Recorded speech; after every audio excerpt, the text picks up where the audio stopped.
우리 시편 119편 81절에서 96절까지의 말씀을 보겠습니다.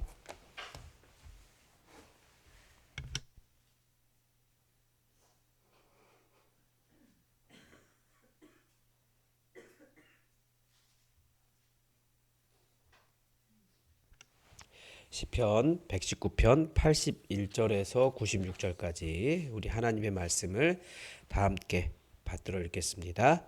나의 영혼이 주의 구원을 사모하기에 피곤하오나 나는 주의 말씀을 바라나이다. 나의 말이 주께서 언제나 나를 안위하실까 하면서 내 눈이 주의 말씀을 바라보기에 피곤하니이다. 내가 연기 속의 가죽 부대같이 되었으나 주의 율례들을 잊지 아니하나이다. 주의 종의 날이 얼마나 되나이까? 나를 핍박하는 자들을 주께서 언제나 심판하시리이까? 주의 법을 따르지 아니하는 교만한 자들이 나를 해하려고 웅덩이를 팠나이다. 주의 모든 계명들은 신실하니이다. 그들이 이유 없이 나를 핍박하오니 나를 도우소서. 그들이 나를 세상에서 거의 멸하였으나 나는 주의 법도들을 버리지 아니하였사오니 주의 인자하심을 따라 나를 살아나게 하소서.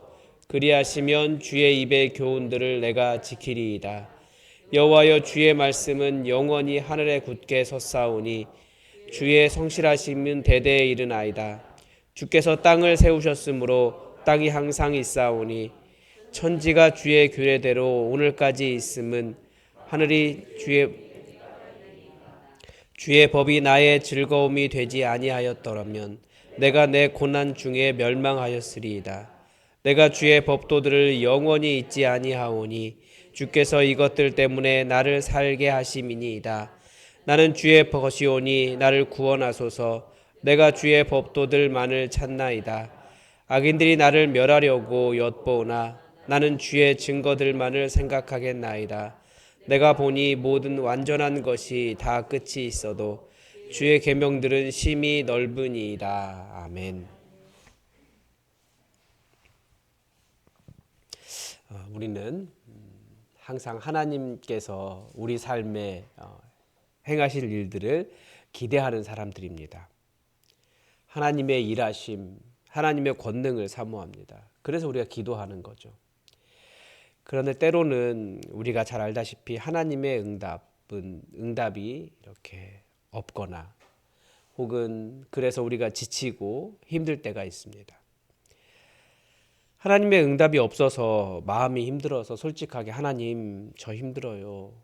왜 응답해 주지 않으시죠? 라고 고백하면 이런 믿음 없는 놈 뭐 이런 평가를 듣게 될 겁니다. 우리가 그런 것 같아요. 그런 주변의 평가가 무서워서라도 솔직하게 나의 약함을 고백하는 것이 참 어렵죠. 그런데 오늘 시인은 아주 솔직하게 고백합니다. 오늘 이게 알파벳 시편이라고 했는데 8절씩 나눠져 있습니다. 그래서 앞부분은 말씀을 지키기에 정말 힘든 정말 신앙을 유지하기가 힘든 이 시인의 고백이 담겨 있습니다. 그럼에도 불구하고 내가 끝까지 하나님의 말씀 바라보며 흔들리지 않겠습니다라고 하는 시인의 자기 고백적 기도가 들어 있습니다. 첫 번째 고백이 그거예요. 나의 영혼이 주의 구원을 사모하기에 피곤하오나입니다. 우리 마음에 조금 다가오는 표현으로 하면 하나님의 도우심을 기다리는데 저 몸이 너무 피곤해요. 지쳤어요. 이런 뜻입니다. 82절에서도 나의 말이 주께서 나를 안위하실까 하면서 내 눈이 주의 말씀을 바라기에 피곤하니이다. 새한글 성경에서는 이 부분을 내 눈도 퀭해졌습니다. 그러니까 앞에서는 몸은 지치고 눈은 퀭하고 83절에서는 연기 속의 가죽 부대처럼 되었다라고 고백합니다. 우리가 가죽 부대를 사용하는 그런 문화는 아니지만 그 연기 중에 가죽 병이 뭔지 찾아봤더니 그 연기에 그을려서 그 병을 이렇게 연기 속에 두면 연기에 그을려서 시커머지고 그게 쭈글쭈글해지고 그래서 무엇인가를 담을 수 없고 딱딱해진 그런 상태라고 합니다. 그러니까 쓸모가 없어서 이제 그 가죽 부대는 버려야 되는 거죠. 그러니까 지금 계속해서 자기는 하나님의 구원을 기다리고 있는데, 간절히 하나님의 도우심을 기다리고 있는데, 몸은 지치고 눈은 퀭해지고 온 몸은 정말 말라 비틀어져 버린 그런 상태가 되었다라고 시인이 이야기하고 있습니다. 그러니까 모든 상태가 다 지치고 힘들고 아무런 힘조차 없는 그 시인의 상태가 사실 오랜 기도와 기다림 속에서 더 이상 하나님을 바라기를 포기하는 그런 사람의 상태와 비슷하다라고 할 수 있습니다. 그런데 그때마다 몸은 지치고 눈은 퀭해지고 온 몸은 정말 내 몸이 아닌 것 같은 그런 상황을 지나갈 때 시인의 결론은 완전히 다릅니다. 아무리 지치고 피곤하고 희망이 없어 보이는 상황이지만 그래도 나는 주의 말씀을 바라고 더욱 피곤할지라도 내 눈이 주의 말씀을 바라고 주의 율례들을 잊지 않겠다라고 시인은 결단하고 있습니다. 어렵고 힘들수록. 성경은 주님을 기다린다는 것을 인내로 설명하는 경우가 많이 있습니다. 예수님도 반드시 응답하신다라고 하는 말씀을 주시면서 기도해라 라고 하셨습니다. 그러면서도 내가 마지막 날에 믿음을 보겠느냐 라는 수사적으로 질문할 정도로 때로는 기도의 응답이 늦어서 인내가 필요할 때가 있고 하나님을 바라본다라는 것이 그렇게 때로는 우리를 지치게 할 수 있다라는 거예요. 그러나 성도의 삶은 인내하면서 끝까지 주님의 응답을 사모하는 기도의 삶입니다. 이런 끝까지 흔들리지 않는 인내와 믿음은 바로 하나님의 말씀에 대한 철저한 신뢰에서 나온다라는 거죠. 하나님의 구원을 기다리다 지친 이 시인이 의지하는 또 다른 것이 있습니다. 87절, 88절인데요. 그들이 나를 세상에서 거의 멸하였으나 나는 주의 법도들을 버리지 아니하였사오니 주의 인자하심을 따라 나를 살아나게 하소서. 그리하시면 내가 주의 입의 교훈들을 지키리이다. 악한 사람들이 거의 이유 없이 거의 죽을 상태까지 이 시인을 괴롭게 했다라는 것입니다.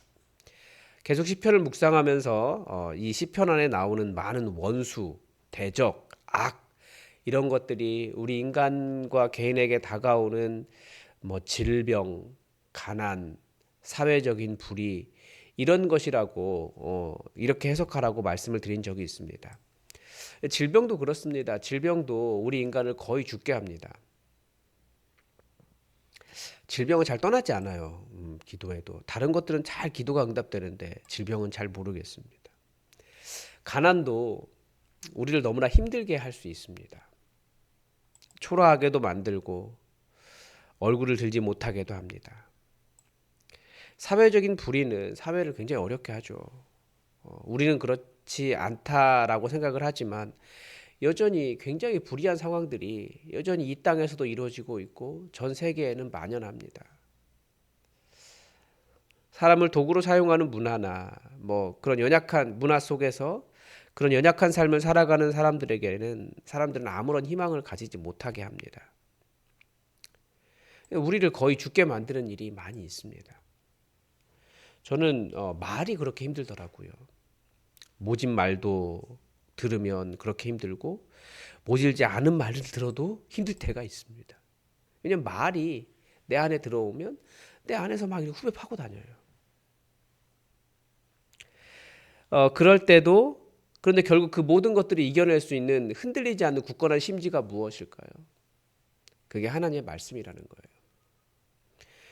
나를 힘들게 하는 악한 말들 이길 수 있는 방법은 그런 말에 귀 기울이지 않고 하나님의 말씀을 듣는 것입니다. 그리고 어떤 나를 해하려고 오는 악한 사탄의 그런 참소들을 들을 때마다 다시 말씀으로 들어가서 말씀은 뭐라고 말씀하시는가? 말씀은 나에게 무엇이라고 가르쳐 주는가? 나를 어떻게 바라보는가? 하나님의 마음이 무엇인가? 이것을 회복하며 주의 말씀을 듣는 것밖에 없습니다.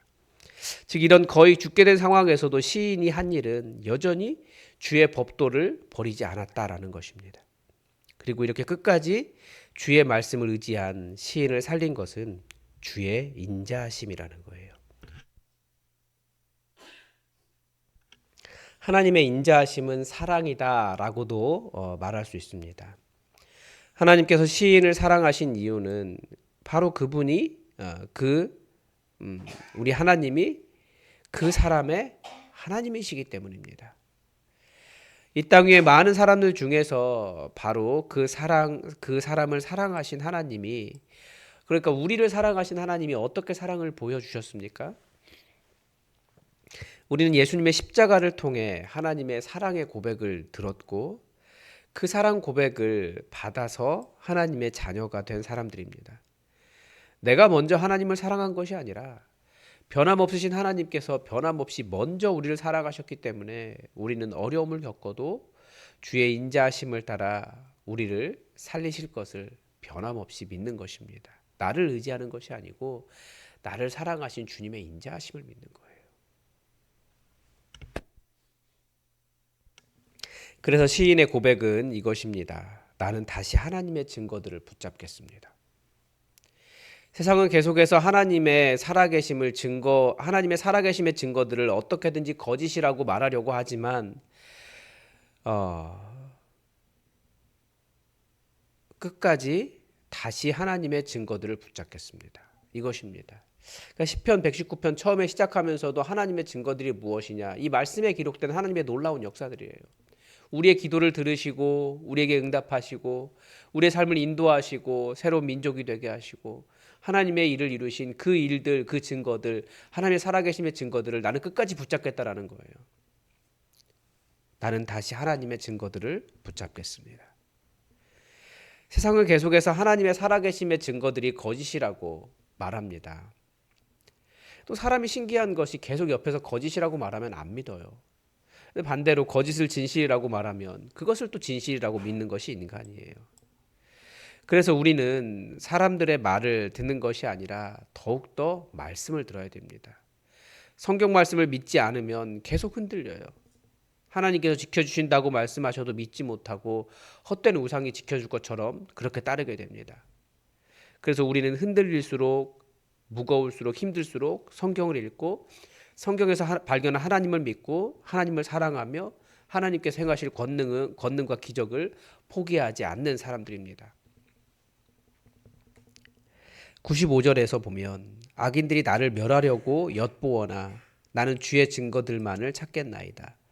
내가 보니 모든 완전한 것이 다 끝이 있어도 주의 계명들은 심히 넓으니이다. 온 세상은 하나님의 말씀과는 반대로 행하라고 가르쳐주고 하나님의 말씀이 소용없다라고 말하지만 하나님의 말씀은 모든 곳에 다 적용이 됩니다. 그러면 우리는 살 수 있습니다. 세상은 계속해서 말씀 따르지 말고 다른 거 따라가라고 가르쳐줍니다.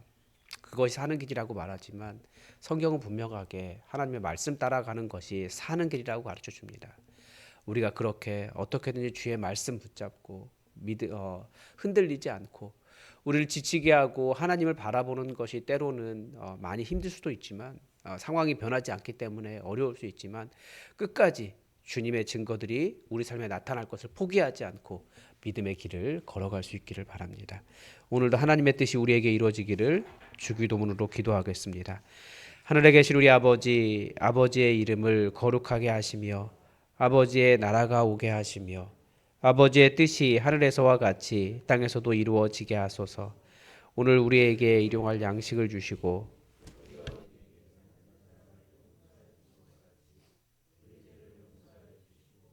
우리를 시험에 빠지지 않게 하시고 악에서 구하소서. 나라와 권능과 영광이 영원히 아버지의 것입니다. 아멘. 여러분 오늘 함께 기도하실 때 여전히 우리 가정을 위해서 같이 기도했으면 좋겠습니다. 하나님의 평강의 지배를 받고 우리 신앙의 유산을 대대로 잘 이어가는 그런 가정 될 수 있게 여러분 기도해 주시고, 그리고 이 땅에 가정의 가치가 많이 무너져 있는데 정말 전통적이지만 전통적인 것을 나쁘다고 생각하지 않고 가정의 가치들을 소중하게 세워가는 이 나라의 문화가 될 수 있도록 여러분 기도해 주시고, 우리 젊은 세대들이 결혼할 수 있도록 가정을 이룰 수 있도록 여러분 기도해 주시기 바랍니다. 그리고 계속해서 이 어지러운 나라를 위해서도 함께 기도해 주시기 바랍니다. 우리 교회 하나님의 뜻을 온전하게 이루는 말씀을 끝까지 붙잡는 그런 교회 되도록 기도해 주시기 바랍니다. 다 함께 기도하겠습니다.